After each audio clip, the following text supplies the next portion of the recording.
자, 여러분 안녕하세요. 자, 통계 시간입니다. 자, 지난 시간에 여러 가지 되게 많은 내용들을 배웠죠. 자, 그 내용들을 모두 다 알고 있다는 상태에서 자, 이산 확률 변수를 나타내주고 있는 확률 분포포의 가장 대표적인 이항 분포에 대해서 배워보도록 하겠습니다. 당연히 시험이 되게 많이 나오고요. 엄청 중요합니다. 근데 상대적으로 이항 분포는 별로 어려워하지 않아서요. 자, 좀 가볍게 가도 될 것 같아요. 자, 그러면 지금부터 이항 분포 시작해 볼게요. 여러분 페이지는 87쪽입니다. 자, 이항 분포라는 것은 자, 선생님이 지난번에 말했죠? 이산 확률 변수. 이 변수가 어떤 단위를 나타낼 때, 셀 수 있는 단위를 나타낼 때 그 이산 확률 변수라고 얘기를 하고요. 그 이산 확률 변수는 굉장히 많아요. 이산 확률 변수를 갖고 있는 확률 분포표는 그 중에서 우리는 고등학생의 신분으로 이항 분포라고 불리는 아이를 배우게 될 거다라고 얘기를 했는데요.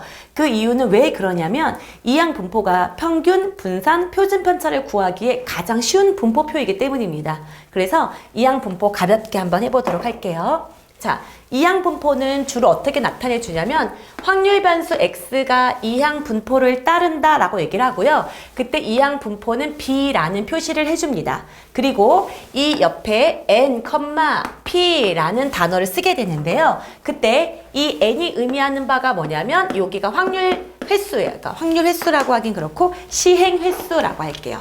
자, 이 아이는 뭐이다? 시행 횟수가 된다. 이 아이는 시행 횟수이다. 자, 그리고 여기는 이 P가 의미하는 바가 뭐냐면 이 P는 우리가 원하는 확률, 우리가 원하는 확률 값을 쓸 거예요. 자, 여러분 여기 제목에서 이항 분포라는 말이 되어 있죠. 이항 분포. 자, 여기서 이항 어디서 많이 들어보지 않았어요? 이항 정리 들어봤던 거 기억나시죠? 그 이항 정리랑 같은 의미예요. 우리가 이항 정리할 때 항이 몇 가지다, 두 가지다 라고 얘기를 했다면 이 이항 분포는 확률을 나누는 상황이 성공 또는 실패 이런 거. 예를 들면 주사위를 던졌을 때 6의 약수가 나왔다, 6의 약수가 안 나왔다. 동전을 던졌을 때 앞이 나왔다, 뒤가 나왔다. 제비뽑기를 했는데 꽝이 됐다, 제비를 제대로 된 걸 뽑았다. 이런 식으로 상황이 두 가지 상황으로 분류된다는 거예요. 그렇기 때문에 확률이 P 아니면 not P. 그러니까 P가 아닌 거가 되겠죠. 그렇기 때문에 고정된 확률값을 구하기가 굉장히 쉬운 거예요. 그런 분포 상태를 나타내 주는 것, 이게 바로 이항 분포입니다. 무슨 말인지 이해되셨죠? 자, 그러면 이항 분포는 사실은 평균, 분산, 표준 편차 구하는 건 굉장히 쉬워요. 근데 이 아이가 우리가 지금은 이항 분포만 배우니까 그렇게 어렵지 않을 거예요. 하지만 실제로 시험에서는 이 아이가 이항 분포를 이용하는지 정규 분포를 이용하는지 모를 수 있거든요. 근데 이항 분포를 이용한다는 걸 알고 나면 쉬워. 그러면 어떤 상황이 이항 분포인지를 파악하는 게 중요하겠죠.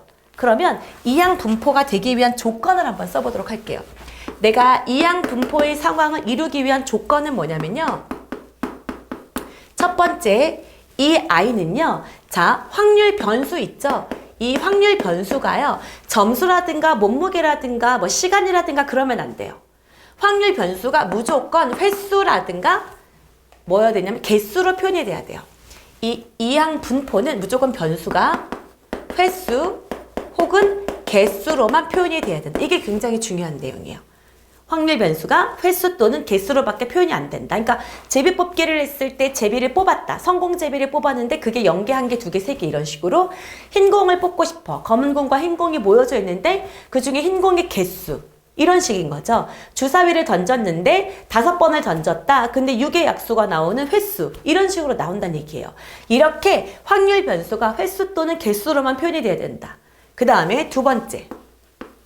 이 아이의 확률은요, 확률값이 독립시행의 확률을 따릅니다.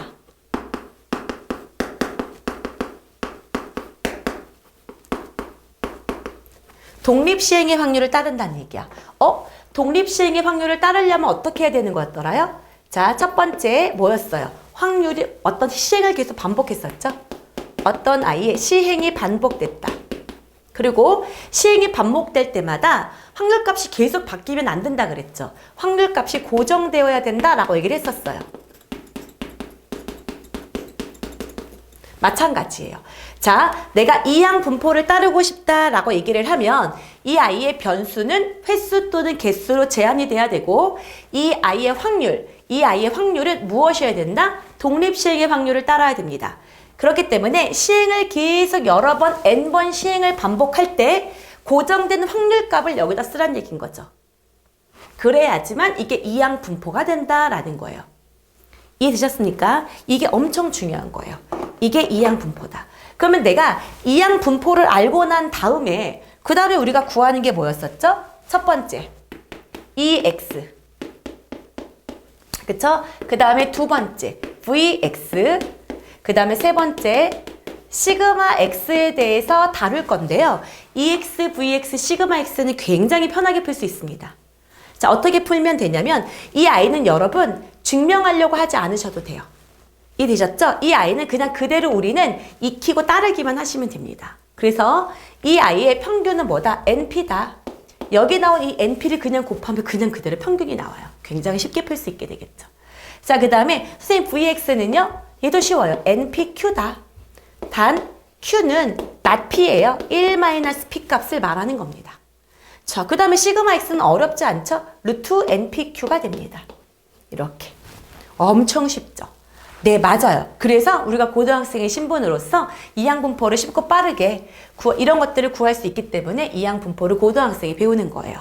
이해되셨습니까? 그래서 선생님 왜요라고 증명하려고 하지 마시고 이 아이는 그냥 그대로 받아들이셔서 바로 적용하는 것에 중점을 두시는 게 좋습니다. 우리에게 중요한 거는 뭐다? 이 이항 분포는 평균 분산 표준 편차 구하는 건 굉장히 쉽다. 그렇기 때문에 이러한 것들을 따르려면 이게 이항 분포인 걸 눈치채고 알아야 되는데 이항 분포가 되기 위한 조건이 굉장히 중요하다. 알겠습니까? 그래서 이항 분포 제목 옆에 이 아이를 꼭 쓰도록 하세요. 이 조건을 꼭 쓰도록 하세요. 이거를 못 외우는 사람은 거의 없습니다. 근데 뭐를 주로 틀리냐면 얘가 이항 분포인 걸 몰라서 틀려요. 혹은 이항 분포가 아닌데 이항 분포로 적용해서 틀립니다. 그렇기 때문에 이항 분포가 어떤 것이 이항 분포인 건지를 확인을 해야 된다라는 거죠. 이해되셨죠? 자, 그러면 여러분 페이지를 넘겨서 자, 지금부터 이제 한번 해보도록 할게요. 이항 분포에서 확률 구하기 가보도록 하겠습니다. 자, 필수 예제 7번 볼게요. 어떤 주사를 맞은 환자가 치유될 확률, 내가 원하는 확률값, 치유될 확률은 3분의 1로 고정되어 있어요. 근데 이 주사를 맞은 5명의 환자 중에서 이렇게 생각하는 거죠. 5번 시행을 반복했구나. 5명의 환자 중에서 치유된 환자의 개수 맞죠? 그렇습니다. 이 확률 변수 X가 개수로 나왔어요.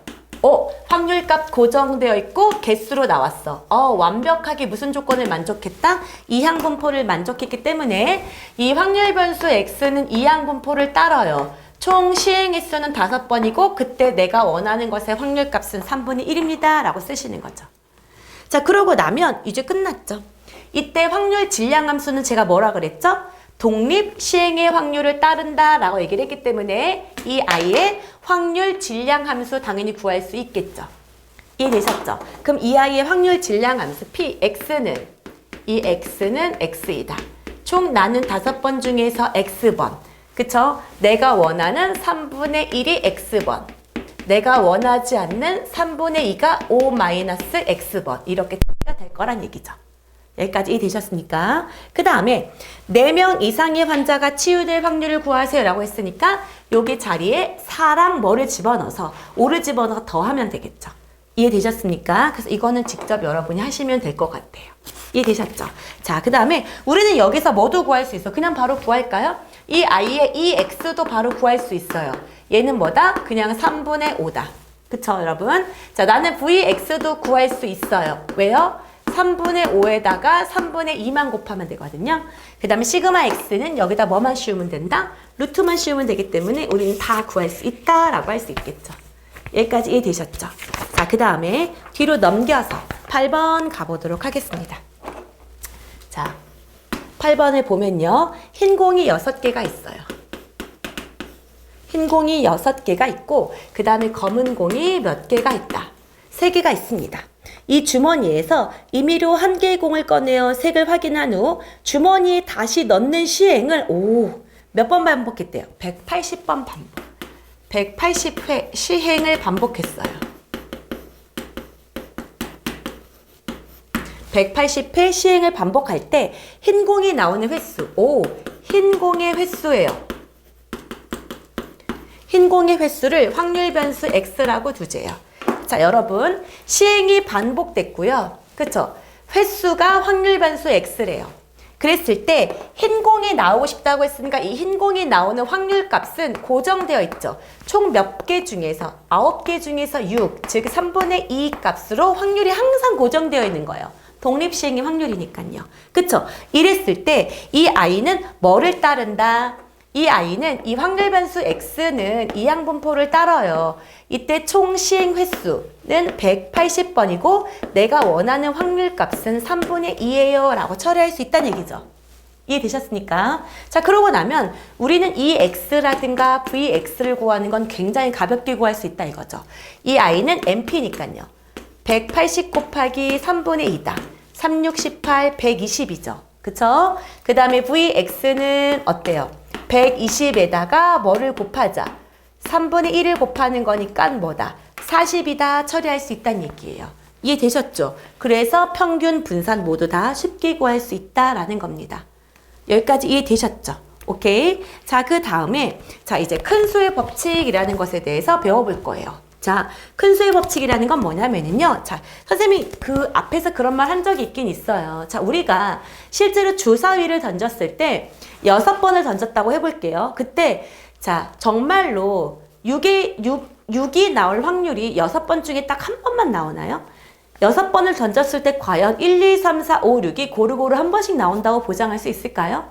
그렇진 않죠. 하지만 이렇게 이상적으로 모든 아이들이 공평하게 하나씩 나올 거다라는 전제를 까는 것, 이걸 수학적 확률이다라고 했던 거 기억나시죠? 그쵸?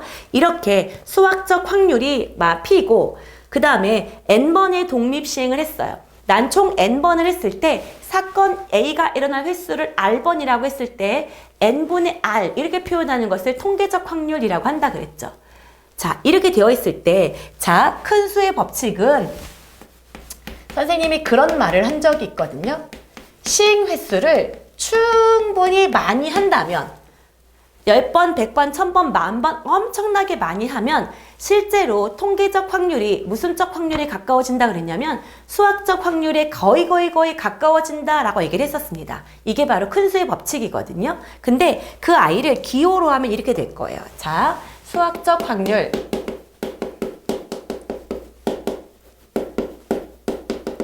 이 아이가 P가 있을 거예요. 그 다음에 총 자, 통계적 확률 총 n번의 시행 횟수 중에서 자, 실제로 이 아이가 일어날 횟수를 n분의 x라고 뒀을 때 이건 통계적 확률이겠죠. 이해되셨습니까?